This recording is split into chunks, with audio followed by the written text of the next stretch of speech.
What is up, everybody? Shadow Scout 0013 here, reporting in for another unit breakdown. This time focusing on the Shore Troopers and the DF-90 Mortar.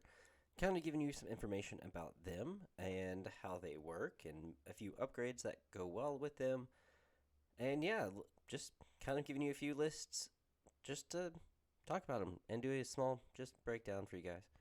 So I'll go over a few things if you haven't already. Go ahead and head to the Discord channel. It's awesome. It's wonderful to see you guys all talking, to see everything going on. Zvezda again, the Chosen One, Emperor Atlantis, all of you guys, Jane, everyone who keeps talking, Auburn alumni. Yeah, there you go. So, yeah, all y'all, thank you so much for posting. Thank you guys for joining. We've already hit the 100 mark, so I am so thankful for you guys. This is such a good and great thing and feeling. I'm glad you guys are enjoying the Discord. Keep going, keep on coming. Let's make it huge. Let's make it a really wonderful, community for everybody. And also, you can head to the Clan of Shadows Patreon, and you can go ahead and support the channel there. There you're going to get the videos pretty much a week ahead of time, if not just at least a few days ahead of time, and about one video a week, kind of breaking down some information on different objectives right now, and then any other information that I need to go over for you guys who are Patreon members, just to help you. And if you haven't already, you can head to theburnacademy.com. For $15 a month, you can download the app and have 3, 4, 5, 6-day week workout plans that are all 3 months long. There's at-home workouts. There's 30-minute programs in case you're tight on time. There's corrective exercises in case you've hurt your shoulder, your back, your legs, your knees, anything like that, your hips. There's abs and core, just in case you just want to do those even. There's 120 recipes, ways to track your progress. It's awesome to have. And I try to update a whole new bit of either programming or some coaching videos or anything like that. I try to update every month for you guys to make sure that you are getting some new stuff each and every month. And I just finished putting up a second 4-day-a-week program. That's all 3 months. That's 3 months long. So you can get to choose what you want to do with that. So, all right, let's go ahead and head to the Shore Troopers. Now, they're great. I love these guys. I tend to go with the Shore Troopers over Stormtroopers any day. 1, because they look cooler. 2, because they have black dice at range 3, 1 to 3, and then they also have target 1. So after they're issued an order, they can gain an aim token. They're still only 4 in a unit. It's still a core unit. They've only got 1 courage and 1 health each with red defense dice. They don't surge for anything. They've got 2 speed, which is great. A black unarmed, which, is the same exact as a stormtrooper.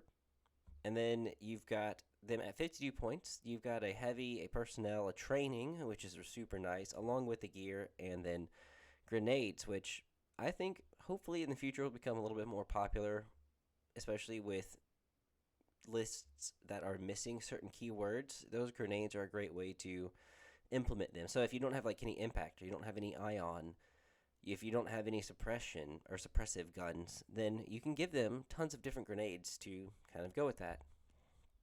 Then you also, I should say, they've also got the coordinate to an emplacement trooper. So after they're issued an order, they're going to gain an aim, and they're going to be able to coordinate to a friendly emplacement trooper at range 1.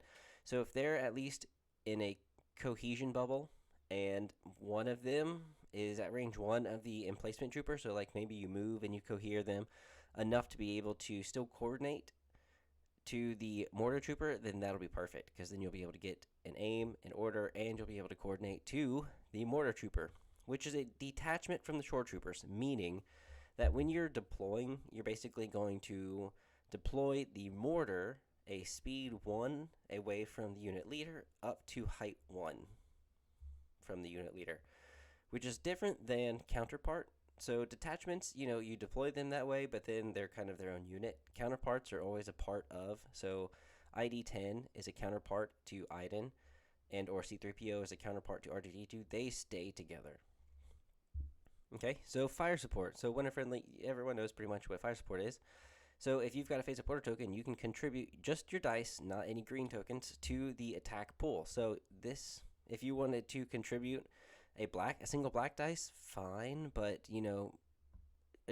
fire supporting with the 3 white critical 1 is super nice. It is suppressive, so whenever you shoot, no matter what, they're going to gain a suppression, and then if you get a hit through, they're going to gain another suppression because of the suppression rules. So that's why usually they're going to be able to dish out 2 suppression. If not, if you blank out completely, then at least you still give them a suppression. So it's great to do on its own as a normal attack, and it's got 3 health, 2 courage, which is fantastic for a core trooper unit to have the 2 courage. Now there's only 1 in the unit.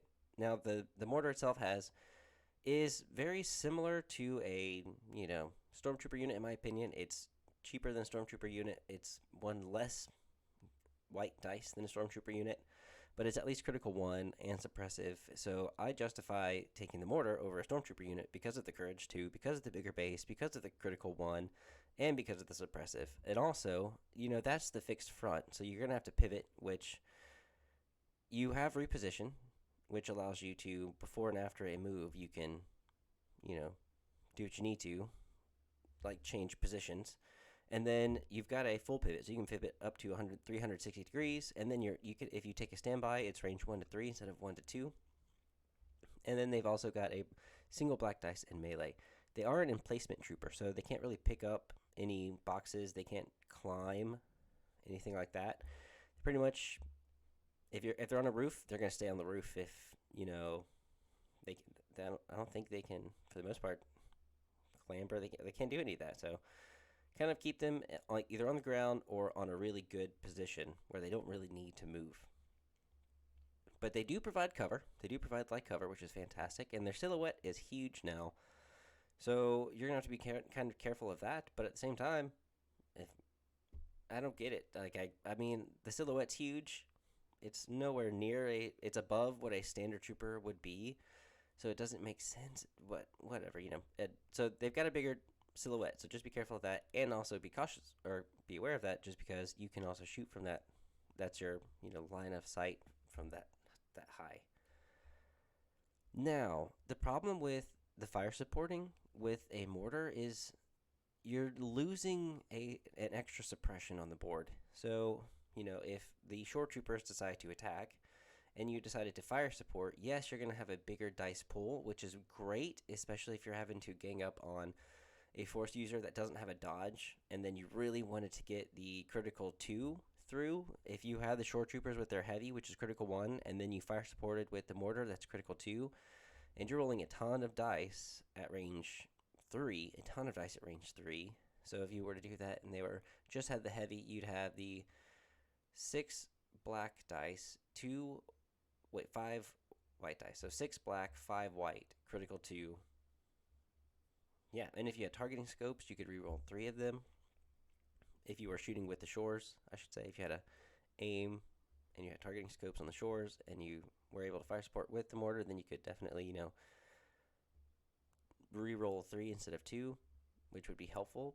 But yeah, you just lose out on a suppression, because when you shoot with the shores, you're giving out a suppression. Then you do another action, or you do another, you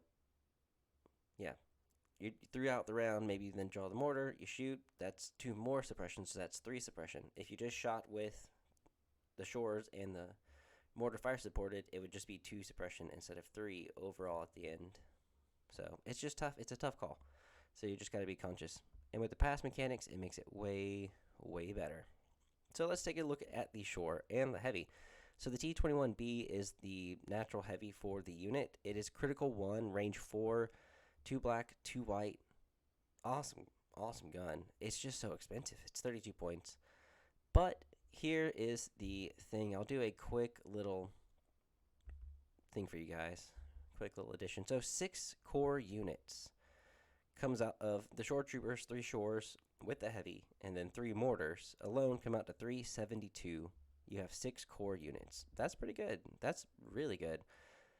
Now, let's go with the stormtroopers.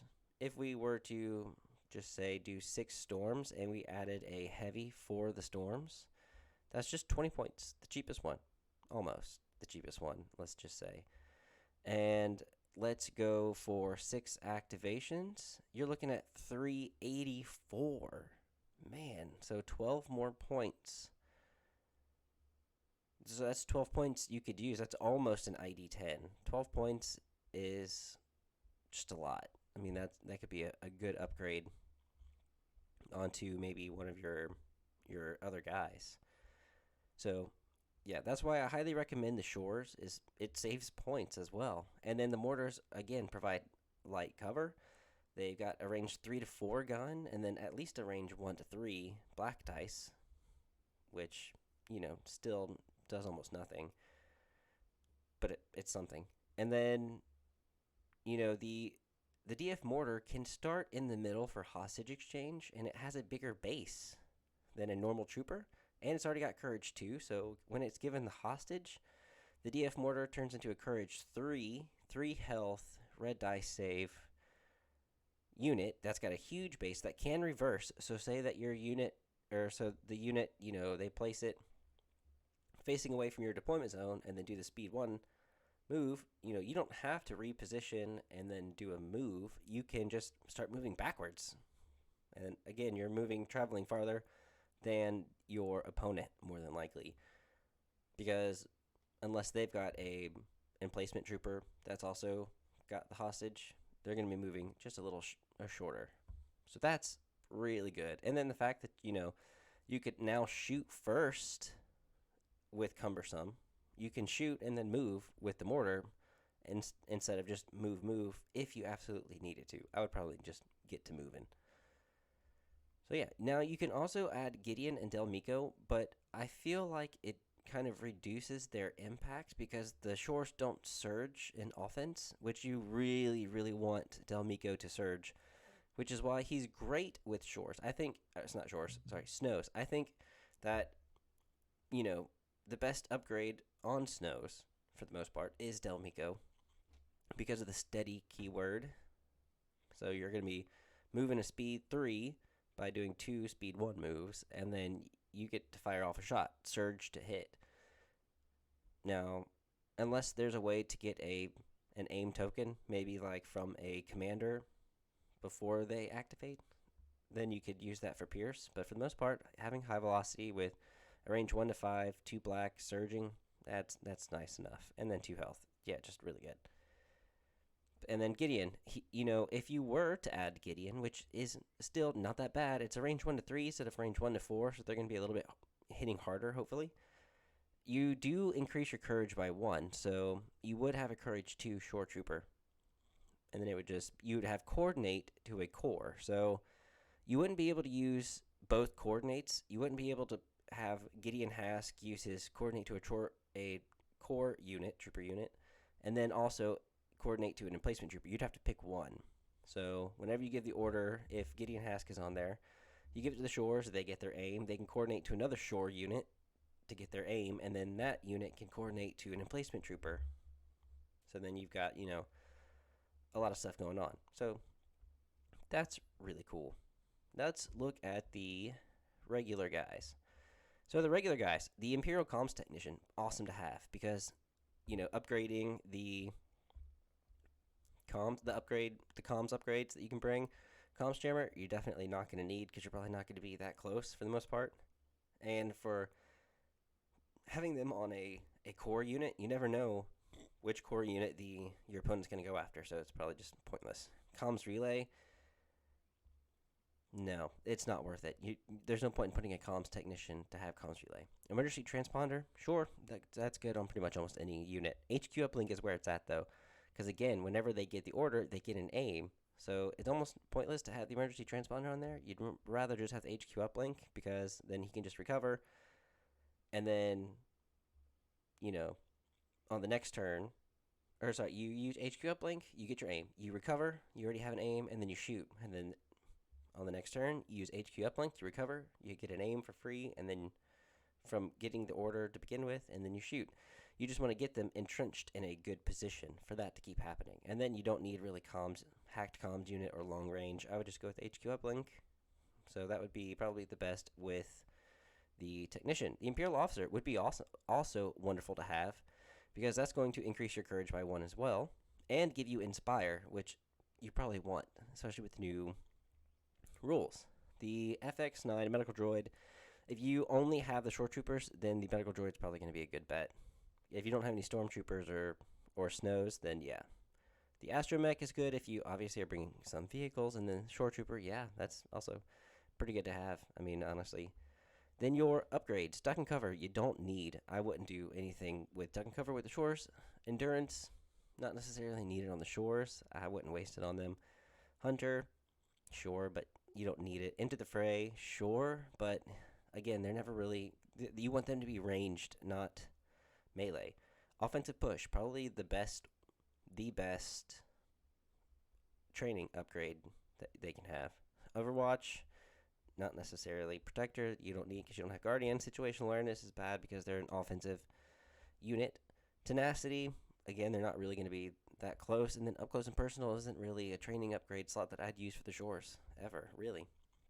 Targeting Scopes is probably the most important one. If you're going to bring a gear, that's probably the one I would take, because if you're shooting at range 1 to 4, maybe you've only got an opponent at range 1 to 4, and you want to just shoot them.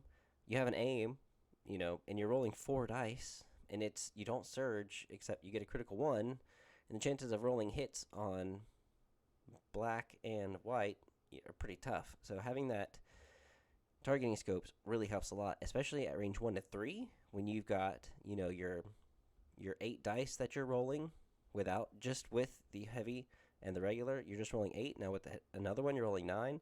Targeting scopes will really come in handy. Recon Intel would be also great to have, because then you recon them at speed 1 outside the deployment zone. Then you get another speed 1 up to height 1 detachment with the Mortar, so they get even closer. Now that could also be an issue, because your opponent also is now not having to do a single move for you to move closer to them. So you just gotta kind of be careful how you're placing your Mortar so they don't get shot up in the very, very beginning. Prepared supplies could be okay. Portable scanner, don't waste. Grappling hooks and environmental gear, I wouldn't waste on cores. Emergency sims, not necessarily. No electros, no messenger cables. There's really no gear other than targeting scopes and recon intel that I would highly recommend on them. And then grenades, honestly, it just kind of depends on the game. Blast is always nice to have, but you've already got a lot of black dice. The fragmentation grenades would be good. So you're already probably going to have suppressive in your list. You don't really need it. And then impact, you don't really have any of. So if you're worried about an enemy unit, then impact grenades could also be really good. But for the most part, that's kind of it. Having an extra person on there, it adds so much to the Shores. So let's just take a look at a few examples. Well, first, before that, let's also take a look at the objectives that they're going to be really good at. Breakthrough, these guys probably not the best, but they will be good defenders because they're going to be dishing out a ton of suppression at a long range. So they're range 1 to 4, and then, the heavy is range 1 to 4. The shore troopers are range 1 to 3, and then the mortars 3 to 4. So you've got a good range 4 band. So breakthrough, they're going to be good at defending, not necessarily going to be good at, because they're big bases, but they're not going to be going as far as normal. Intercept transmissions could be really, really good, because the mortars are, again, 3 health, so they can sit in the back objective if it is the back objective. Now, if it's battle lines, you're probably going to have a harder time, but for the most part, they're going to be decent at holding that back objective, and still, hopefully, with their range 3 to 4 gun, still being able to contribute some of their weapons. Key positions, again, holding that back position could be doable, very, very doable. Then recover the supplies. They're not really meant to move that much, because you want to keep them shooting, aiming and shooting. So Shores, yeah, going to be okay at recover the supplies. Again, the Shores are probably going to be okay at key positions, because I'm not just talking about the mortars here. And intercept the transmissions, the Shores, again, range 1 to 4 with their heavy is awesome to have. Sabotage, you know, it's a trooper unit based objective. The only issue is that your mortars cannot sabotage or repair. So don't let the fact that it just says all trooper units gain. No, yeah, in the rulebooks, as far as I understand, the mortars are not allowed to sabotage or repair. You just got to do that with the shores. And so the issue is whenever you do have the 6 units, you've really only got 3 units that can do anything. 3 units that are just kind of trying to hope and shoot. So that's the only other downfall to having just the 3 shores and the mortars. Yes, it is cheaper, but you've only got, half the units who've got good thumbs. Hostage exchange. This is where the mortars will also thrive and be a really good, star unit because of the big base, because they can start with the hostage, because they're a core unit, and they're just starting with the hostage in the middle. They're not deploying. So that's why you can start with a mortar. And again, you can move backwards. You don't have to turn. And then that way their front arc is always facing the opponent. It's a really good little thing to have. Bombing run, obviously they're not going to be that great. They're going to try to do their best probably to just hit incoming units. And then payload, they would probably do better with payload because, again, it's a paced moving,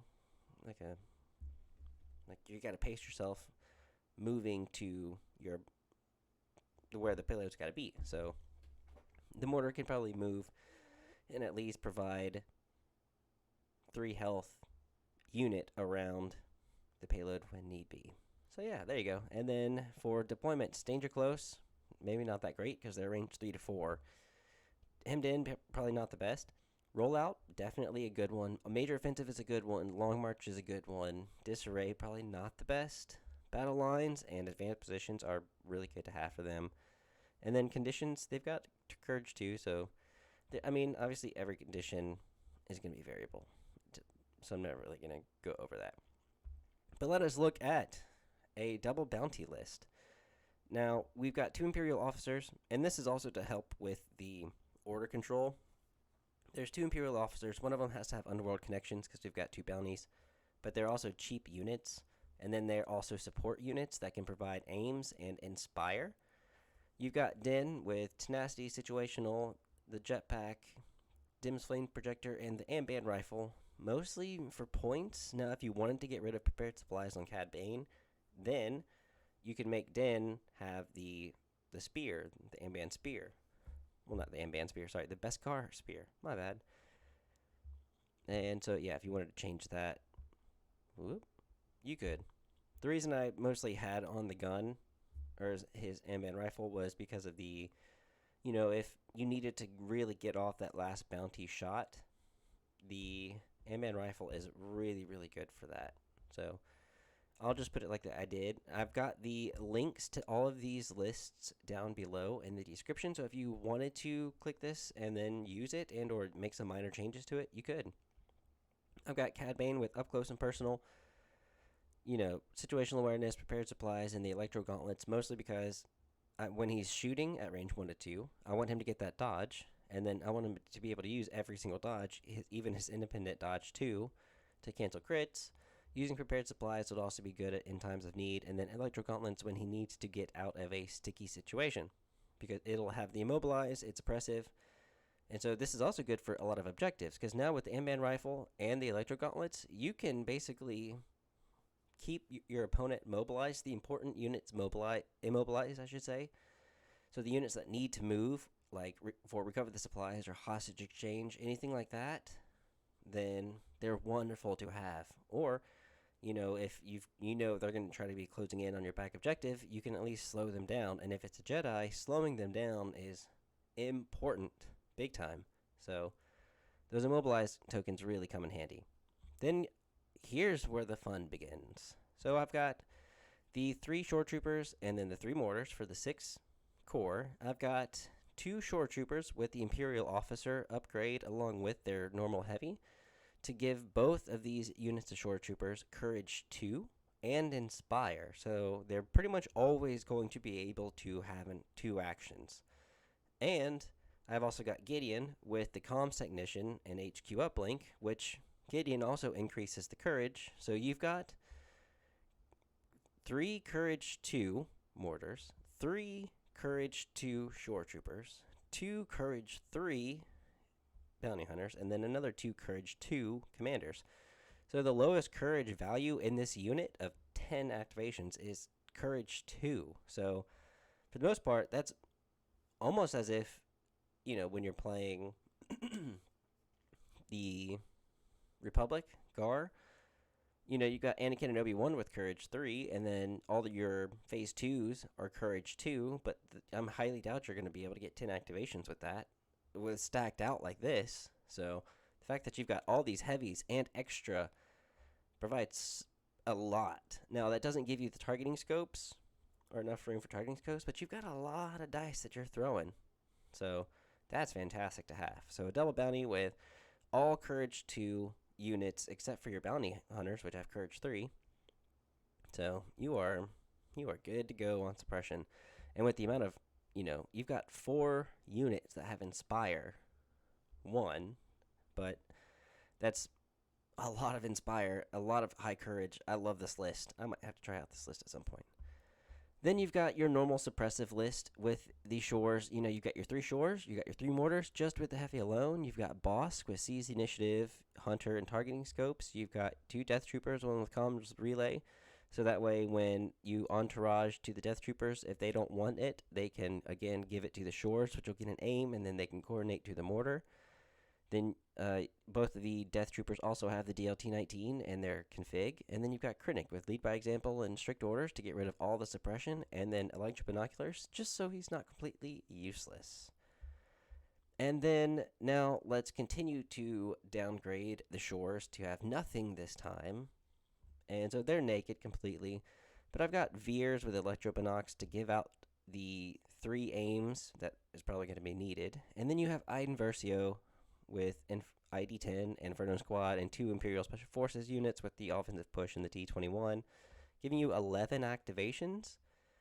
And yeah, there are a few different ways to play this. What I was thinking, honestly, is, you've got maximum firepower to kind of shoot at range 4 to infinity.